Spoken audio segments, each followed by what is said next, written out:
คัดพักพายได้ทุกคนเนี่ยพาแล้ว พา เนาะ เนาะนี่น้อง เป็นพาแล้วก่อนลุงพา ไปเชือกกระถือไปน้ำเนาะมันสบายเนาะ ไปนอนสมน้อย บ่ถือตัวเองเลิกของเฮ็ดมาเลยก็มาซักกาเนาะว่าสิได้พักผ่อนแห่งเมื่อยตื้ม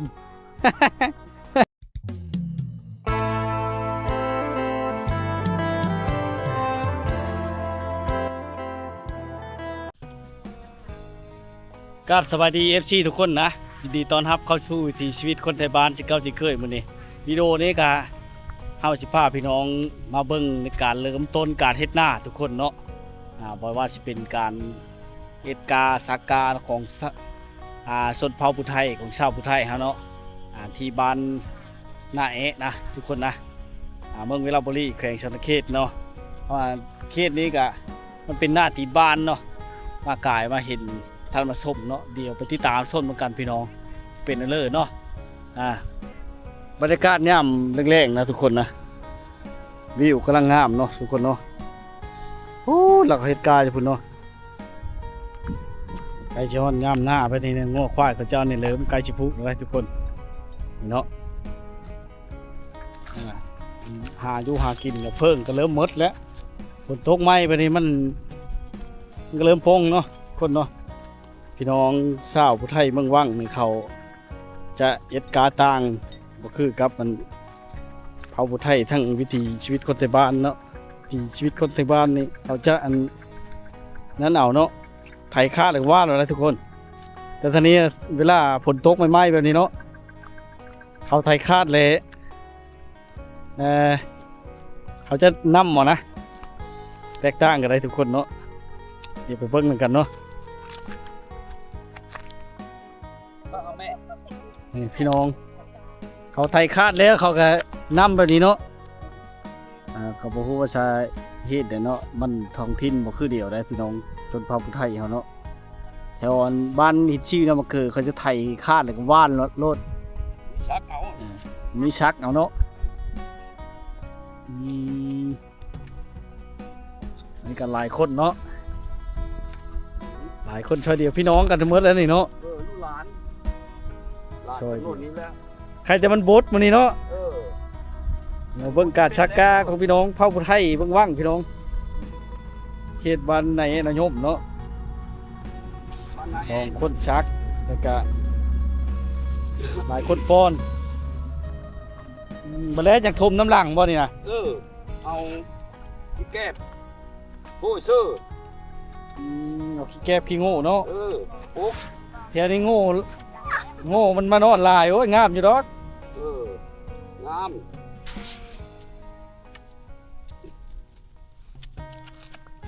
ตัวนี้ยังเต็กเซอร์นั่นเลยเซอร์ถังมันลกง่ายก็บ่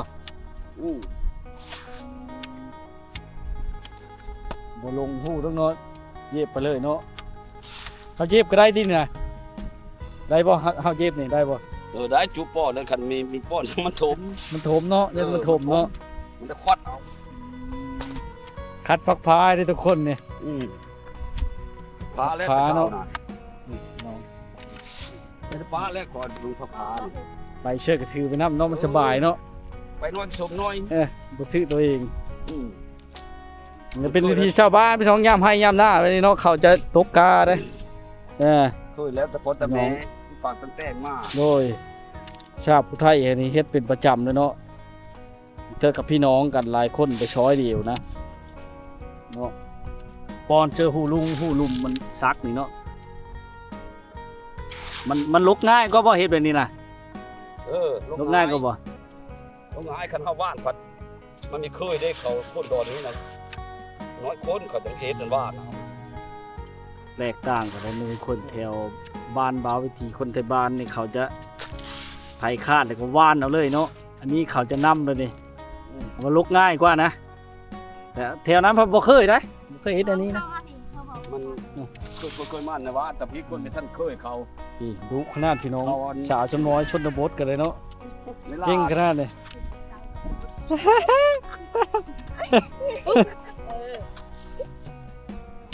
ป้อนไว้ขนาดเลยเวลา เขาลกแล้วมันสีสบายนี่ อื สี ม ดำก็สบาย มันสิไว้กว่าเนาะสิไว้กว่าอันไทยค่าหรือว่านน่ะเนาะ ลกง่ายแต่ ส นี่ บายกว่าฮะแต่ว่ามันลกยากมันได้มัดมันยุดย่อน หักกระเลิมได้นี่เนาะ เออ เออหักกระเลิมเลยทุกคนยังบ่ได้ครึ่งหนึงใช่ไหมกระเลิมเนาะ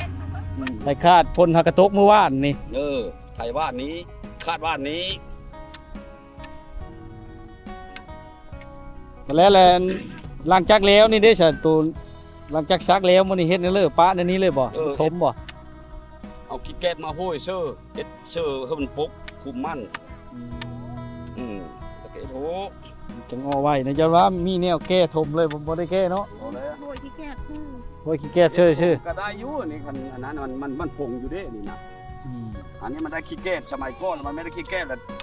กวาดเอาอันนี้กันถมเอาขี้ฝุ่นอันนี้แหละ หน้าก็หน้าตีนบ้านทุกคนในลาวก็โชคดีเนาะหน้าตีนบ้าน สมัยตะกี้เนี่ยเพิ่นผู้เฒ่าผู้แก่ผู้ย่าตาหน้าเห็นว่าเนาะแถวบ้านอันเบาคนในบ้านนี่ว่าค่ำโตมาบ่แพ้หน้าตีนบ้านน่ะ เพราะว่ามันโชคดีหลายอย่างนะ มันอันโง่ควายมันจะในฤดูแล้งมันจะมานอนบังแถวบ้านนี่แหละเฮ็ดเธอมันขี้เชิดแถวนี้เนาะกับกลายเป็นพุ่นนะมันก็งามเข้ากันเนาะพี่น้องว่าแล้วอันนี้หน้าดินดาเลือกก็งามอยู่แล้ว แถวมันนี่นะ แล้วฮอดตัวนี้นี่หาบ่ได้ถมสิหูอยู่แล้วเนาะว่าสิหูอยู่ดอกว่าขอบเขตมันนะว่าเด้อมื้ออื่นพุ่นแล้วจักสิแล้วนี่จักแล้วบ่มื้ออื่นก็เนาะมื้อฮื้อพุ่น สามมือเนาะ สามมือละเป่า มือละเป่าโอ้จะเปิงเนาะสายไปนี่เนาะมืดไว้ก็เนาะบ่หลายคนนี่4คนน่ะไว้อยู่เนาะ ไม่ได้ติดโถดีนี่ก็นักไปผู้คนมันจอดพุ่นน่ะไม่มีโถดี มันจะบ่ลงกันบ่ วัดคนลงนี่มันคนลง บ่ได้เข้าโรงเรียนมันอยู่นี่เลิกแล้วฮะอืม พ่อแม่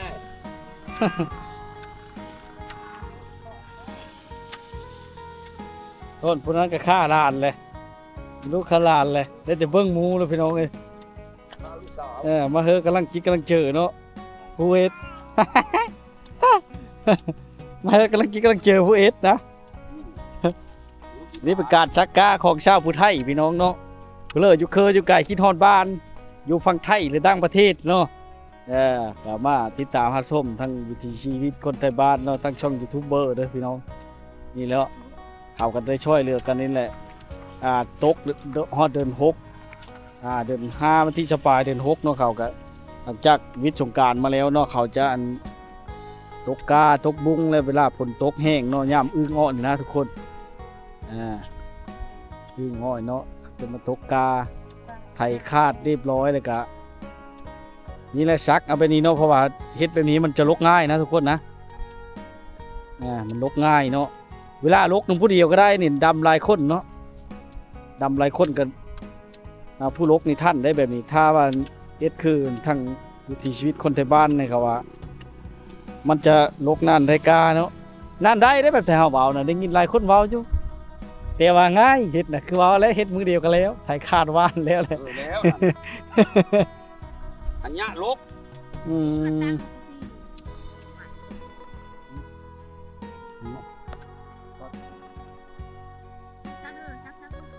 จอดแล้วพุ่นน่ะ ก็เลย จอดแล้วก็เอาไปพุ่นเบิ่งเอากระเลิศนะเบิ่งเรื่องเลย ยังใครแต่มันบดยามแรงๆนั่นนี่เนาะบดเชิงกระลำเลย เอาแดดมันชอบ หลังจากฉีดยาต้องเอาไม้เนาะเอาไม้มาคั่นไว้ ไม้คันเว้นคันพิเศษเว้นวันเวลาฝนตกแล้วมันลุบเลยเด้บัดนี้ มันบ่เห็นแล้วเนาะ บัดนี้เฮาเชื่อเข้าฟันต่างเด้ โอ้ลายพันบ่เนี่ยเฮ้อเดียวนี่กะลายพันเนี่ยเนาะ สองฟัน 2,000 3,000อีกตามแนวพันเข้าได้แต่ละบอนน้องตามพ่อเฒ่าว่าเนาะพี่น้องเลย เฮ็ดช่อยเดียวหลายคนเนาะ สูง แล้วไว้อยู่ดอกมันหลายคน เขาดอตัวตั้มน่ะซื้อเขางั้น น้ำท่วมบ่ว่างนี่นะ ท่วมน้อยนึง แบบลาดมันไกลเซ่มันลาดสิเนาะ บ่อนตั้มบ่อนทั้งคุณสุโยท่วมข้างในหั่นแหละหน้าก้อยจะมันมีเคยท่วมเกิงจักเถอะเฮาคนบ้านนี้พูดกันท่วมอันนี้น่ะ โอ้เข้าเลย อืม ครับเข้าวัด หมดแล้ว เข้าวัดไปแล้ว อืม ชวนหลายพี่น้องเขตดีนะพี่น้องไงเนาะขับรถไทยกับผู้ยิ่งเลยได้ครับนะพี่น้องยิ่งหลายพี่น้องแต่เห็นมันนี่เนาะอันเขตผู้ไทยเมืองวังนะเมืองวิระบุรี เขา พี่ เชื้ น้อ อง ผู้ชาแล้ว คือ เขา ชุมเมืองวังนี่เนาะ ไปหันไปนี่ ก็เห็นแต่เขตนี้ได้ชวนหลายเด้อแถวบ้านเฮาก็มีหลายไปเลยนับคน2คนทีนี้ผู้ยิ่งเขาขับรถไทยโอ้เก่งอีหลี คนโน้นคนฟื้นคนยิ่งแล้ว นี่เขาได้พัดมาจังดีเลยทุกคนเนาะแล้วมันจะออกงามนี่ซุ่มเลยสาเหตุที่ว่าฝนตกแล้วเขาจังมาเอ็ดนี่ทุกคนเนาะย้อนว่ามันแข็งนะดินแข็งเน็ดไม่ได้หลังจากหลังสงกรานต์เนาะเนี่ยมันแข็งเน็ดไม่ได้เลยดินอ่อนจังเอ็ดเนาะแข็ง ทบปีนี้ได้แต่เข้าเดิน5 เอ็ดแล้ว โอ้เอ็ดแล้วแถวบ้านเฮาคือเดียว อืม ตะกี้เห็นมันชิฮอดเดิน6ยังโชคสงกรานต์นะเอ็ดแล้ว เออ หมู่ปรินสงกรานต์เช่ว มันฝนมีตกเด้ปีนี้นะ อันนั้นก็เอ็ดคือกันบ่นั่นก็ เออ พี่น้องกันนี่บ่ หลานหน้าแบ่งเอาจะเดือนนี้แหละ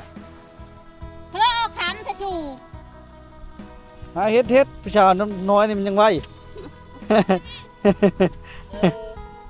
สาวนักเรียน โอเคเฮ็ดห้องเลยแล้วนี่ มาหนึ่ง ห้องมหนึ่งมาชูเอาจนฮอดม7พุ่นยังถอย ฮอร์โมนเจ็ดแล้วกับไปเก็บข้าวแนวนี้แล้ว มาบ่เฮาปูเจ้าชักน้ำเพ้อปูชักคนเดียวเนอ ลูกมีเยอะ นี่มีแล้วก็มี ไว้ดอเมลชา ไทยน่ะแม่วิชอันแม่นาคไปใช่น่ะเรามาชักซอยนี้ น้องไม่น่าไหม น้องบ่น่ะ น้องไม่น่า นี่พี่น้องจากหน้าไกลกันเนาะเขาจะอันเอ็ดโฮเริ่มกันได้ไปแล้วเขาเอ็ดโฮหลังจากชักแล้วนี่เนาะพี่น้องเนาะเขาจะเอ็ดโฮเริ่มกันเลยเนาะนี่เนาะนี่จะเป็นกองละโฮสลากเขาจะกองไว้นี่เนาะกองไว้นี่พี่น้องไว้เอ็ดปีหน้าเขาจะมากองไว้เนาะหลังจากเขาเฮ็ดตะกร้าดำหน้าแล้วนะกองไว้เนาะเพิ่นได้พี่ชักนะพี่ใส่เพิ่นน่ะฮะได้ดาบบ่เด้อได้ดาบงามแท้เฮ้ย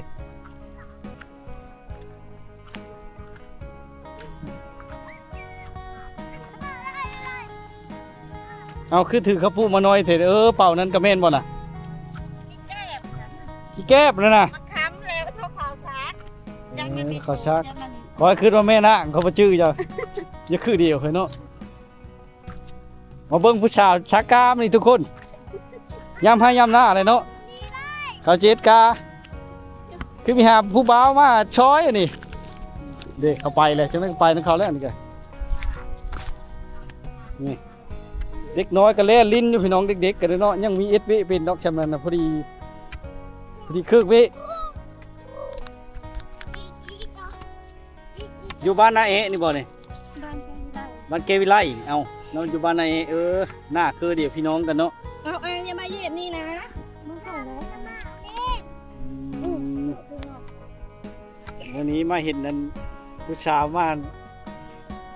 เฮ็ดกาพี่น้องเนาะสาวผู้ไทยบ้านเกวิไลบ้านนาเอะ บ้านเกวิไล เฮ็ดให้น้องเลยแหละนี่ มาคือ ฮอนห้องมาเจ็ดมื้อแหละมาชองเลย หัวจอก ชองไอ้น้องบ่คนหนึงเป็นผู้ซักนะทุกคนก็กำลังเริ่มเลยนี่เนาะ มาให้เอาซื้อๆมาให้เอาซื้อ มาเฮะเอามืออื่นน่ะเป็นมือซักแท้เดี๋ยวมาเฮะนี่ก็เฮ็ดจนค่ำพุ่นบ่ มัดเข้าตัวนี้ เฮ็ดหมดข้าวนู่นโก้ยบ่แห้งได้นะก็หมดข้าวนะก็แม่นง่ายได้เฮะเอามือโชกมือเฮ็งเนาะไม่ดีไม่งาม งามดี รบมอดเจ็ดแล้วก็ชีวิตต่อวิชาชีพแล้วบัดนี้แห้งเชียงกันตึม โอ้แต่แม่อายมาพี่ไอ้ใช่ มันสิลงนะยะหม้อนะ ดึงมาพี่ นี่ผู้นี้เฮ็ดปิ่นหั่นโอ้ดุอีหลีผู้นี้เว้ยดุอีหลีนะโอ้ยเก่งหลายนี่โอ้หลานน้อยผู้นี้เก่งหลายทุกคนมีการเฮ็ดกาของชาวผู้ไทยนะพี่น้องเนาะแต่ก็ยังไข่แต่มันบดเนาะช่วงนี้วิวงามหลายนะทุกคนข้างทั้งนั้นข้างทางนี้จะเป็นผู้ผานะภูเขาพี่น้องเนาะไกลๆเนาะประมาณ2 กิโลเนาะฮอดผู้ผาเนาะบ้านท่านทางลาวเนาะอันนี้เนาะอันนี้เป็นการซักกาแบบนั้นนะทุกคนนะมันลกง่ายนะเนาะลบง่ายถ้าซักเอาไปนี่เนาะไทยคาดแล้วแหละ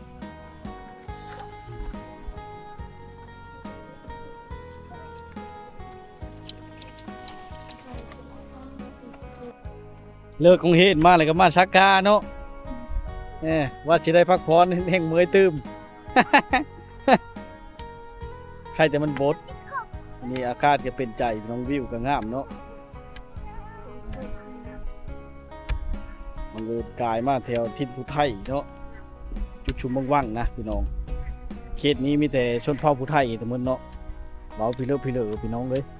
เริ่มมาเห็นกายก็มาสัมผัสติดตามฮับส้มกันได้เนาะวันนี้ก็มาเบิ่งกันเอ็ดกานะของชาวภูไทยเนาะอยู่พี่แหละบ้านแกวิไลหรือบ้านนาเอะนะพี่น้องมันต่อกันเนาะต่อกันนะเอาเฮ็ดกาจะเฮ็ดแบบนี้มันเฮ็ดแบบนี้มันลกง่ายบ่ลกง่ายกว่าเนาะ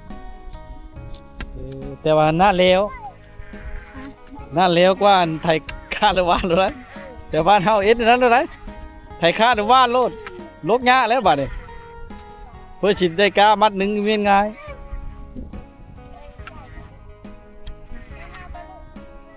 หลังจากอันแล้วมื้อนี่แหละอันปะไว้เลยบ่หรือว่าเฮ็ดโหยนี่ ให้หมูเก้า ยันงูยันควายเฮาได้เนาะเพิ่มมันสินะเนาะ เอาแก้ปุ๊บ เอาขี้แก้ปกก่อนเฮ็ดโหนี่เนาะบ่ได้ถมเลยบ่นี่ยอดไปนี่ เอาขี้แก้ปุ๊บน้ำนี่ขี้แก้ปุ๊บ ปกแล้วก็แล้วเลยแล้วมันจะงามเองเนาะว่าแล้วดินงามอยู่แล้วดินดะนี่ รักจะก็จะเอ็ดโหดูเข้าได้ แล้วมันแล้วเห็นแล้วพุ่นแล้วจึงสิโหได้เนาะเฮ็ดจบสิไปต่อสิเลยเฮ็ดแพทย์บ่อยู่บ้านฮะ เห็นคือไปบู อย่าไปเวะเลยอ๋อ เงินเอ็ดก็ไปหาเงินเอาไปได้เงินก็ได้เงินก็มีเงิน บ่วิทย์คือเก่าเนาะบ่วิทย์หายเวะอยู่หายเวะเลยมันมีบันเอ็ดกันวันนี้ได้มาสัมผัสตัวจริงแล้วพี่น้องเอ้ยการเฮ็ดกาเฮ็ดบุงเนาะของชาวไร่ชาวนาชาวโฮชาวสวนเนาะลูกชาวนาลูกชาวบ้านหลานชาวนาพี่น้องเอาเฮ็ดไปนี้จนแล้วเนาะหลังจากนั้นก็เฮ็ดโหเนาะว่านขี้แก้บแล้วเฮ็ดโหนะจนสำเร็จไปเลยพี่น้องหลายคู่หลายคนเนาะตัวหลายเขตนี้เขาเฮ็ดแบบนี้หมดเลยนะคุณนะ